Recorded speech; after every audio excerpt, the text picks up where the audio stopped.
Fíjate que normalmente cuando se habla de un diagnóstico médico, quienes nos escuchan seguro estarán de acuerdo, siempre hay como esta expectativa de precisión absoluta, ¿no? Claro, como si fuera, pues como mecánica o ingeniería. Exacto. O sea, alguien se cae, le toman una radiografía y ves ahí la línea blanca en el hueso súper clara. Y el médico nada más señala y dice, pues ahí está la fractura, ¿roto o no roto? Es un sistema binario, ¿sí? Y eso nos da mucha tranquilidad. Nos fascina que las cosas sean visibles y encajen en cajitas perfectas. Pero, y aquí es donde la cosa se pone interesante, en cuanto cruzamos la frontera hacia la neurología, bueno, específicamente al territorio del neurodesarrollo. Ah, ahí la máquina de radiografías te la puedes olvidar. Ya no sirve para nada. Tal cual. Entramos a un panorama donde la biología pues no te da líneas blancas nítidas, sino variaciones súper sutiles en miles de millones de conexiones. Es un terreno inmensamente complejo. Y muy mal entendido también, hay que decirlo. Totalmente. Y por eso me emociona tanto el análisis a fondo de hoy. Bien, vamos a desmenuzar esto, porque vamos a sumergirnos en el módulo 1 de la guía Trastorno del Espectro Autista, guía para padres, hermanos y maestros. Un material excelente escrito por el doctor Raimundo Palma Cuacuamoxtla. Sí, especialista en medicina interna, neurología y neuropsicología. Y nuestra misión hoy es desmitificar el autismo, o sea, entender la ciencia real detrás del diagnóstico y descubrir por qué casi todo lo que creíamos saber hace unas décadas Estaba fundamentalmente equivocado. Sí. Exacto, equivocadísimo. El autismo es probablemente uno de los temas con más ruido mediático y desinformación hoy en día. Así que, para empezar a limpiar el terreno, ¿cómo definimos hoy el TEA? Pues a ver, para entender el trastorno del espectro autista, o TEA, primero hay que borrar esa idea de que es una enfermedad que se adquiere o algo que se puede curar. El doctor es muy claro. Es una condición del neurodesarrollo. O sea, es algo con lo que naces. Ajá. Implica diferencias persistentes en cómo el cerebro se cablea a sí mismo. Y esto pasa desde etapas muy tempranas, mucho antes del nacimiento. Sabes, a mí me gusta visualizar esto no como un fallo de hardware, sino como una diferencia de software. A ver, cuéntame más de esa analogía. Pues en lugar de ver al cerebro neurotípico como el correcto y el cerebro con TEA como uno roto, pensemos en sistemas operativos. Si casi todo el mundo usa, no sé, Windows. Una persona con TEA vendría con Linux instalado de fábrica. Exacto, su procesador es buenísimo, funciona de maravilla. De hecho, a veces ejecuta tareas lógicas o de atención al detalle a una velocidad que Windows envidiaría, la verdad. Es una analogía muy buena, fíjate, pero para ser un poco más precisos con la biología, habría que añadir que este sistema Linux no tiene los mismos controladores para los periféricos. Periféricos te refieres a los sentidos. Exactamente. Los estímulos del mundo exterior. Por eso vemos estas diferencias tan marcadas en la comunicación social o respuestas atípicas a la luz, el ruido, las texturas. Claro, el código procesa la información cruda de otra forma, y si todo el mundo está diseñado para usuarios de Windows, intentar forzar ese código distinto genera fricción todo el tiempo. Una fricción agotadora, sí. Y esto me lleva a una duda histórica que me vuela la cabeza. Leo Kanner identificó estas conductas en 1943, ¿no? Él acuñó el término usando la raíz griega autos, que es uno mismo. Sí. Y casi al mismo tiempo, en 1944, Hans Asperger describió casos parecidos. Ajá, casos donde conservaban el lenguaje fluido. Mi punto es, si estos dos médicos vieron las bases en los años 40, hace 80 años, ¿cómo es que pasamos tantas décadas en una especie de oscurantismo médico? Uf. Lo que es fascinante aquí, y a la vez trágico, es cómo la psiquiatría se desvió por completo de la biología. Hay que pensar en el contexto. Estábamos en pleno boom del psicoanálisis freudiano. Ah, claro, buscarle traumas infantiles a todo. Exacto. En los 50 y 60, la tendencia era buscar el origen de cualquier conducta distinta en el subconsciente o en la dinámica familiar. Y ahí entra una figura muy influyente, Bruno Bettelheim, y su famosa teoría de la madre nevera. ¡Qué concepto tan terrible! O sea, culpar a las mamás de ser tan frías y distantes emocionalmente que el niño supuestamente se retraía como mecanismo de defensa. Tal cual. Y fue un desvío catastrófico para la ciencia.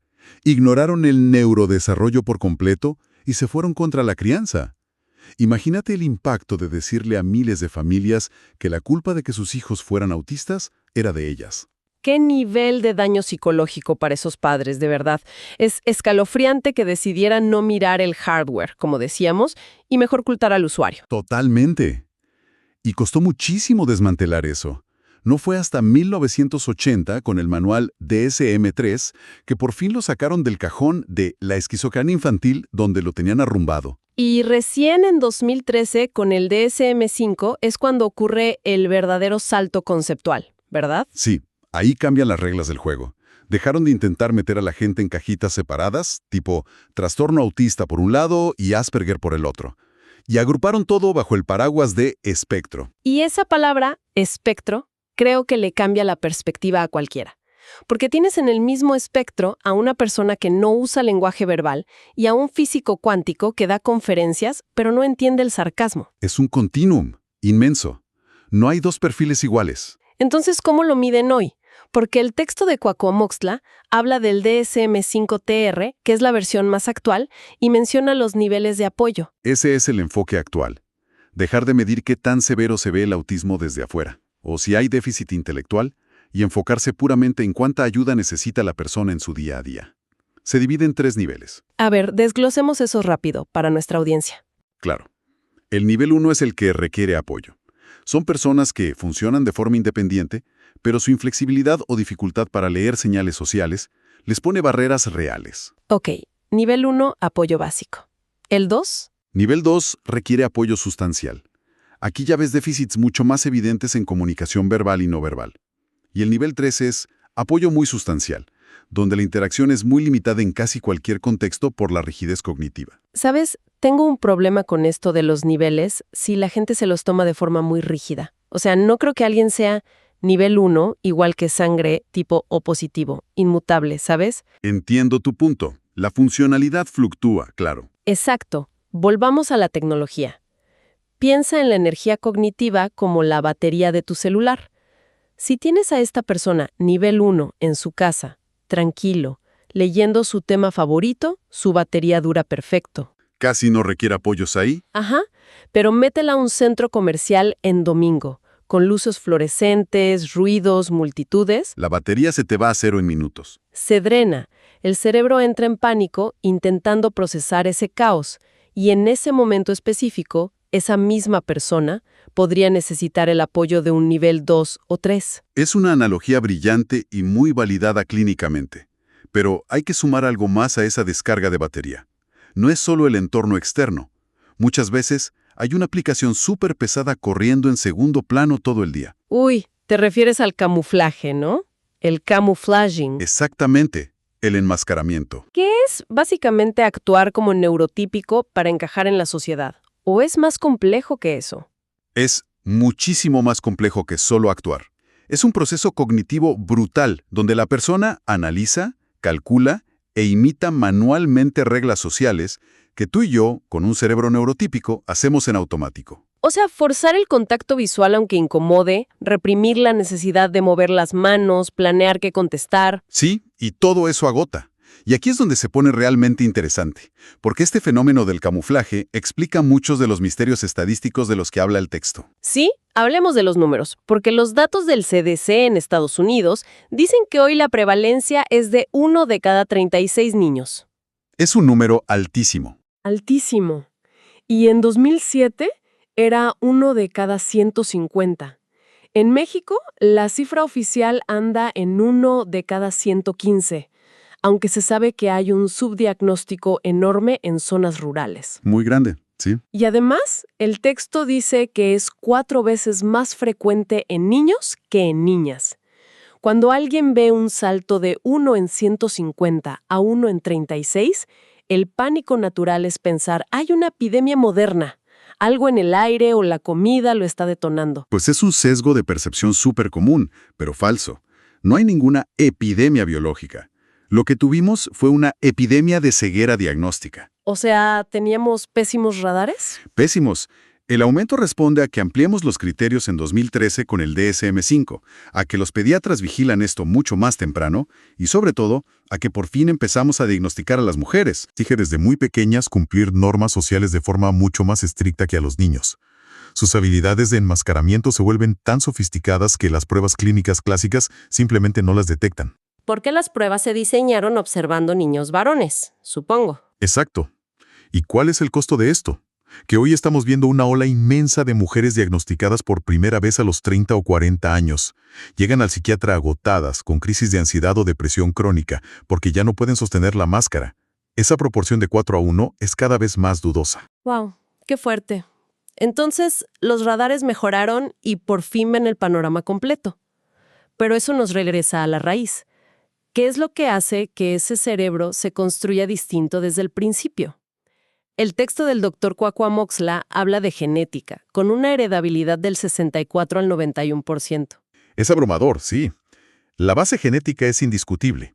Pero ojo, no hay un gen del autismo. Hablamos de más de 100 genes candidatos interactuando. Ok, más de 100. ¿Y esos genes qué le hacen físicamente al cerebro? Dictan cómo se forman las redes neuronales. En las neuroimágenes vemos algo muy peculiar. Una hiperconectividad local.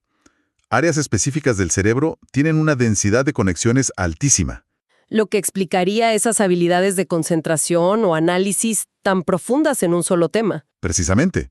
Pero al mismo tiempo, observamos una hipoconectividad global. Ajá, las autopistas largas entre distintas zonas del cerebro. Ajá, las conexiones entre hemisferios presentan variaciones importantes. Y esto altera la química, los neurotransmisores. Y aquí el texto destaca uno vital, el GABA. A ver, detengámonos en el GABA un segundo, porque creo que esto explica muchísimo sobre la sobrecarga sensorial. ¿Qué hace el GABA exactamente? El GABA es como el pedal de freno del cerebro. Es el principal inhibidor del sistema nervioso. Imagina que tú y yo estamos platicando en una cafetería llenísima de gente. Ok.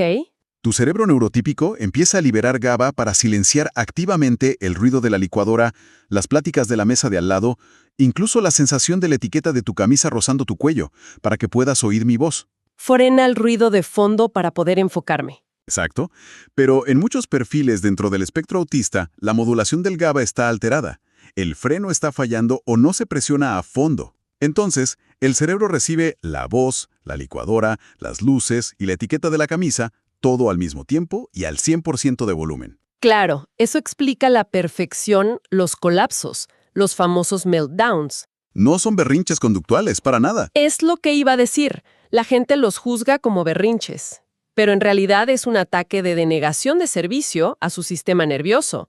Su cerebro se satura de paquetes de información porque el firewall del GABA no está filtrando. Es con la descripción neurobiológica impecable. El sistema simplemente colapsa. Y también hay alteraciones en el sistema de neuronas espejo, que son las que nos permiten aprender por imitación o sentir empatía cognitiva. Pero... A ver, espera. Aquí te tengo que hacer una pregunta crítica. Adelante, dime. Si la heredabilidad puede ser de hasta el 91%, eso suena casi a una sentencia inamovible dictada por tu ADN, ¿no? Sí, parece determinante. Pero entonces, ¿por qué el Dr. Palma dedica toda una sección a los factores ambientales durante el embarazo? Habla de la edad de los padres o de medicamentos prenatales como el ácido valproico. Si la genética manda en un 90%, ¿qué importa el ambiente? Si conectamos esto con el panorama general, la respuesta está en la epigenética. La genética no es un interruptor de luz que se prende o se apaga. Es como el teclado de un piano. Ok, a ver. Tú puedes heredar ciertas teclas, una predisposición genética, pero el entorno, el ambiente, es el que decide qué canción se va a tocar. A esto le llamamos vulnerabilidad epigenética. Y ahí es donde entra el ácido valproico. Exactamente. El ácido valproico es un anticonvulsivo muy común para epilepsia. Si un feto en desarrollo temprano está expuesto a este fármaco, la química interfiere con cómo se pliega el tubo neural y altera la expresión de esos 100 genes de los que hablábamos. O sea, no es que la pastilla te dé autismo, es que empuja a un cerebro que ya era susceptible a desarrollar esa arquitectura del TEA. Lo resumiste perfecto. Lo mismo pasa si hay falta de oxígeno grave al nacer. La hipoxia altera la poda neuronal. Pues, ya que estamos hablando de factores ambientales, factores externos, creo que tenemos que poner sobre la mesa el tema más radioactivo de todos, ¿no?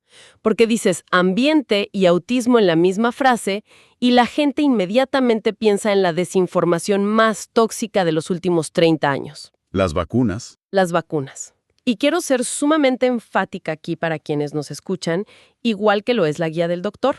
Las vacunas no causan autismo.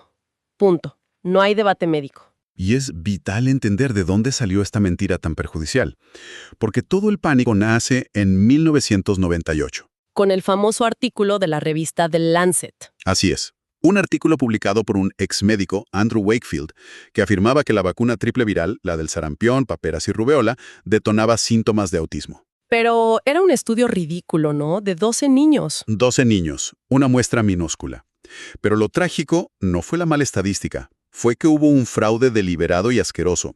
Wakefield alteró los historiales clínicos a propósito. Manipuló los datos de esos 12 niños. Sí, ocultó cosas, tenía patentes propias y hasta intereses financieros para tirar esa vacuna y vender una suya.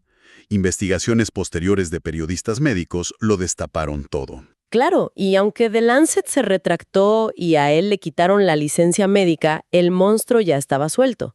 El daño cultural fue enorme. Muy difícil de reparar. Es que piénsalo, emocionalmente, para unos padres angustiados, es mucho más fácil enojarse y culpar a un químico tóxico de una farmacéutica que procesar toda esta inmensa complejidad genética del neurodesarrollo que acabamos de explicar. Es buscar un villano simple para un problema complejísimo.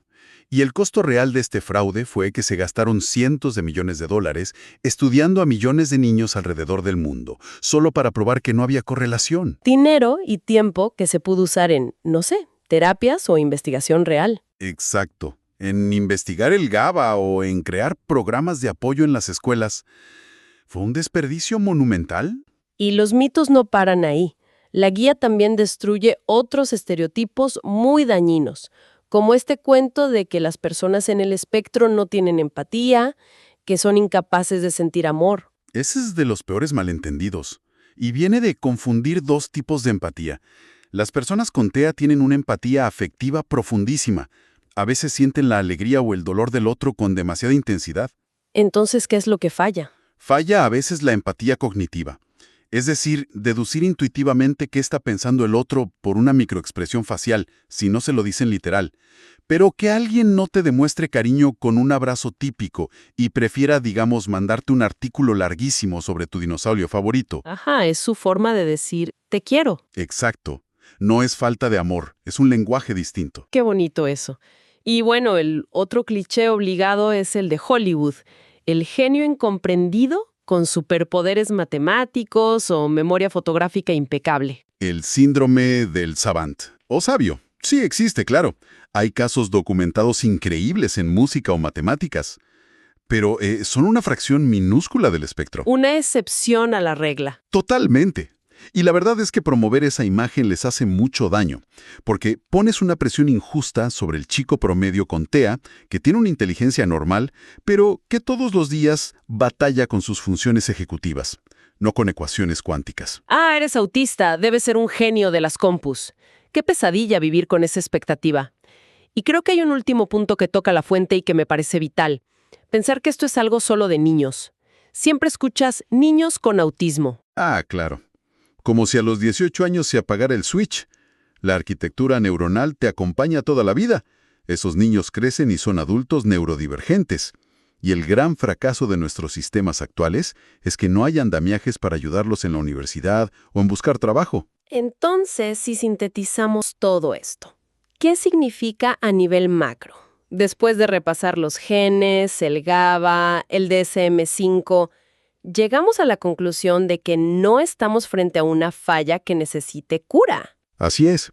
Es una variación natural neurobiológica de la experiencia humana. Y el objetivo no debería ser tratar de volver neurotípico a ese cerebro, sino darle las herramientas, ¿no? Comunicación alternativa, manejo de estrés, integración sensorial. Exacto.